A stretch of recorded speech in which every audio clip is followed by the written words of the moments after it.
नमो नमः। आइए आज एक संस्कृत गीत के साथ अपनी बात प्रारंभ करते हैं। आज हम जानेंगे संस्कृत हमारे जीवन में कितनी महत्वपूर्ण है।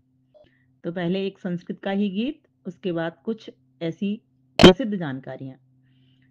मृदपि च चन्दनमस्मिन् देशे ग्रामो ग्रामः सेद्धवनम् यत्र च वाला देवी स्वरूपा बालाः सर्वे श्रीरामाः मृदपि च चन्दनमस्मिन् देशे ग्रामो ग्रामः सेद्धवनम् यत्र च बाला देवी स्वरूपा बालाः सर्वे श्रीराम हरिमन्दिरमिदमखिलशरीरं धनशक्तिजनसेवायै यत्र च क्रीडायै वनराजः धेनुर्माता परमशिवा नित्यं प्रातः शिवगुणगानं दीपनुतिः खलु शत्रुपरा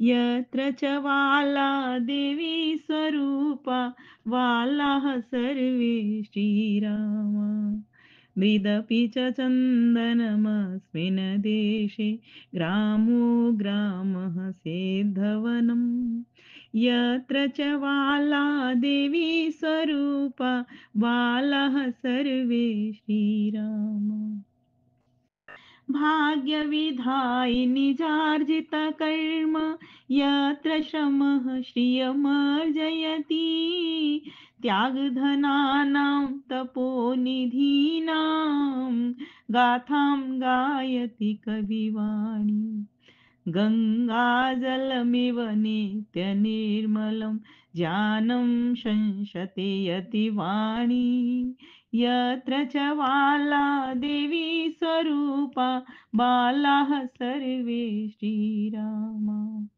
मृदपि च चन्दनमस्मिन् देशे ग्रामो ग्रामः सेद्धवनम् यत्र च वाला देवी स्वरूपा वालाः सर्वे श्रीरामा चंदन है इस देश की माटी तपोभूमि हर ग्राम है हर वाला देवी की प्रतिमा बच्चा बच्चा राम बालाः सर्वे श्रीराम यत्र हि नैव स्वदेहविमोहः युद्धरतानां वीराणां यत्र हि कृषकः कार्यरतः सन् पश्यति जीवनसाफल्यम् जीवनलक्ष्यं न हि धनपदवी जीवनलक्ष्यं न हि धनपदवी यत्र च पदशिव परसेवा यत्र च वाला देवी स्वरूपा वालाः सर्वे श्रीराम मृदपि च चन्दनस्मिन् देशे ग्रामो ग्रामः सेद्धवनम् यत्र च वाला देवी स्वरूपा बालाः सर्वे श्रीराम बालाः सर्वे श्रीराम बालाः सर्वे श्रीराम। तो आइए जानते हैं संस्कृत के बारे में कि अगर हमें ये पता लगेगा ना संस्कृत से हमारे साथ में संस्कृत से के हमें कितने लाभ मिलते हैं तो हमें अपने स्वयं के भारतीय होने पर बहुत गर्व होगा। तो आइए जानते हैं संस्कृत है क्या। तो एक तो सबसे पहले हमें ये जानना होगा संस्कृत सभी भाषाओं की जननी है। सारी भी जितनी भी भाषाएं आज बोली जाती हैं, जितनी भी बोलियां भी फिर उन भाषाओं के द्वारा निकली हैं, उन सभी की जननी जिसको कहा जाए ग्रैंड मदर इंग्लिश में, है ना, दादी माँ, वो संस्कृति ही है। संस्कृत से हिंदी और उसके बाद में बहुत सारी जगह जगह की अलग अलग प्रांतों की अलग अलग बोलियां और अलग अलग देशों की अलग अलग भाषाएं। और संस्कृत के बारे में एक जानकारी है, उत्तराखंड की भी ये आधिकारिक भाषा है। और जब तक हमारे देश में ये जो अरबी लोग नहीं आए, उनकी दखलंदाजी से पहले भी संस्कृत भारत की राष्ट्रीय भाषा ही थी।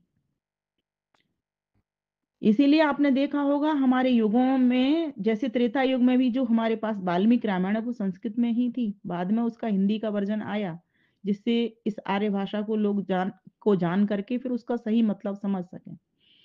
अगर हमें शिक्षा संस्कृत से संस्कृत में दी जाएगी तो हम सीधा संस्कृत ही जानेंगे, और फिर उसमें से कोई भाव हमारा खोएगा नहीं, क्योंकि हमारे पास मूल होगा, और मूल हमारे वेद हैं।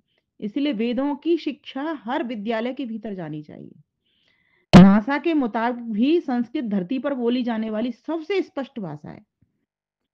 और एक और बात मजेदार है, संस्कृत में दुनिया की किसी भी भाषा से ज्यादा शब्द हैं। अगर हम वर्तमान में संस्कृत का शब्दकोश उठाएं तो वहां पर 102 अरब 78 करोड़ 50 लाख शब्द हैं। इसीलिए तो बुद्धिमान लोग कहा करते हैं, विद्वान लोग कहा कहते हैं, संस्कृत किसी भी विषय के लिए एक अद्भुत खजाना है। अकेले एक हाथी के लिए भी संस्कृत में 100 से ज्यादा शब्द हैं। जैसे हम गज, हस्ती ये पढ़ते हैं ना, ऐसे ही 100 सबसे अधिक शब्द हैं सिर्फ एक हाथी को संबोधित करने के लिए। और नासा के पास तो संस्कृत में ताड़पत्रों पर लिखी 60,000 पांडुलिपियां हैं, जिन पर नासा रिसर्च कर रहा है। फोर्ब्स मैगजीन ने जुलाई 1987 में संस्कृत को कंप्यूटर सॉफ्टवेयर के लिए सबसे बेहतर भाषा माना था। और ये जानकारी हम तक पहुंची भी थी कि कंप्यूटर हमारा अब संस्कृत में जब काम करेगा तो ठीक काम चलेगा, और हम जल्दी से पकड़ पाएंगे। हमारे बच्चे भी संस्कृत में जब काम करेंगे तो कोई गलती भी होने का अंदेशा न रहेगा। किसी और भाषा के मुकाबले संस्कृत में सबसे कम शब्दों में अपना वाक्य पूरा हो जाता है ना।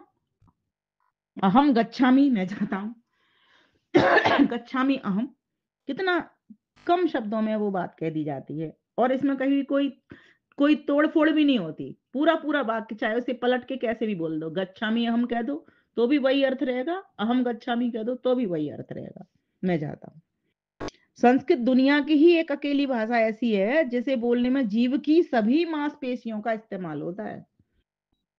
अगर कहते हैं कोई अकला रहा हो ना, तो अगर वो संस्कृत बोलना प्रारंभ कर दे तो उसका अकलाना बंद हो जाता है। बहुत महत्वपूर्ण बात है ये। इसलिए तो कहते हैं गायत्री मंत्र के जाप से बहुत विशेष उपलब्धियां गायत्री के साधक को मिलती हैं। क्यों? वहां वो मंत्रों का जाप कर रहा होता है। अमेरिकन हिंदू यूनिवर्सिटी के अनुसार संस्कृत में बात करने वाला मनुष्य, कहते हैं, बीपी, डायबिटीज, कोलेस्ट्रॉल आदि रोगों से मुक्त हो जाता है। कितनी बड़ी बात है ये।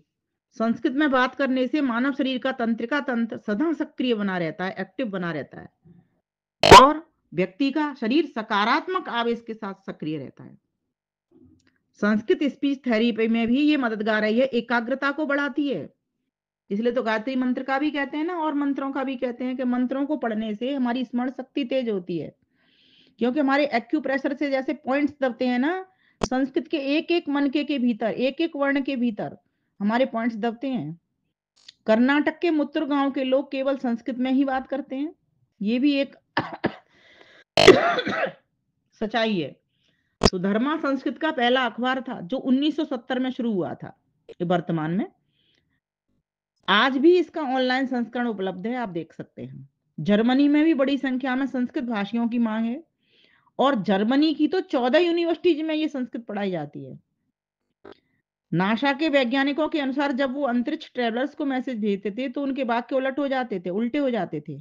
इस वजह से मैसेज का अर्थ ही बदल जाता था।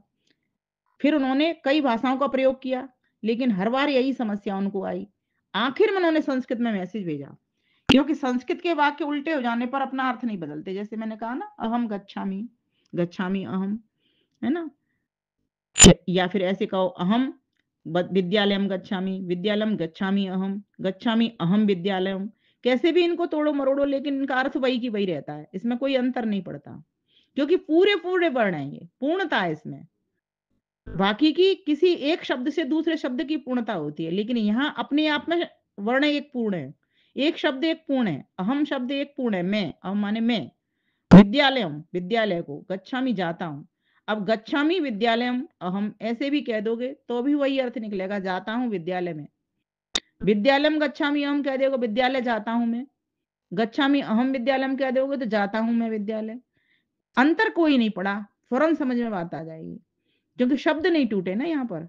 नासा के वैज्ञानिकों के द्वारा बनाए जा रहे 6th और 7th generation super computer Sanskrit भाषा पर आधारित होंगे, जो 2034 तक बनकर तैयार हो जाएंगे। संस्कृत सीखने से दिमाग तेज हो जाता है और याद करने की शक्ति भी बढ़ जाती है। आपको हैरानी होगी जान करके कि कंप्यूटर द्वारा गणित के सवालों को हल करने वाली विधि यानी एल्गोरिथम्स संस्कृत में बने हैं, ना कि अंग्रेजी में। सोचो, इस समय दुनिया के 17 से ज्यादा देशों की कम से कम एक यूनिवर्सिटी में तकनीकी शिक्षा के कोर्सेज में भी संस्कृत पढ़ाई जाती है। इसीलिए इस संस्कृत की लाभ और महत्ता को समझ करके इस संस्कृत को हमें अपने जीवन का अंग बनाना चाहिए। हमारे जितने भी आर्य साहित्य हैं वे सभी की सभी संस्कृत में हैं। अभी हमें हिंदी के वर्जन कर करके देने पड़ रहे हैं, तो उसमें कहीं ना कहीं हम, चूंकि हम जीव हैं, तो हम में अल्पज्यता है, अपूर्णता है, तो हम पूरा भाव स्पष्ट नहीं कर सकते। लेकिन जैसे ही हमें संस्कृत का ज्ञान होगा, व्याकरण हमें पकड़ में आएगी, वैसे ही हम स्वयं ही बिना किसी के करे सीधा सीधा अर्थ पकड़ लेंगे, जैसे ऋषि मुनि पकड़ते थे। क्यों? उनकी वैदिक संस्कृत उनकी भाषा थी उनके पास।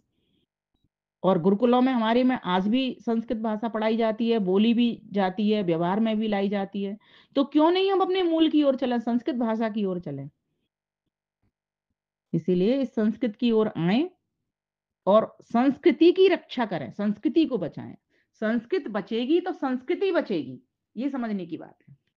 और संस्कृति बचेगी तो हमारा राष्ट्र समृद्ध होगा, और राष्ट्र समृद्ध होगा तो सुख शांति बढ़ेगी, और सुख शांति बढ़ेगी तो फिर आदमी दुखी क्यों रहेगा, है ना। तो बस ये बात समझने की है। इसीलिए अपनी संस्कृति की रक्षा हेतु हमें संस्कृत के ज्ञान को लेना चाहिए, आगे बढ़ाना चाहिए।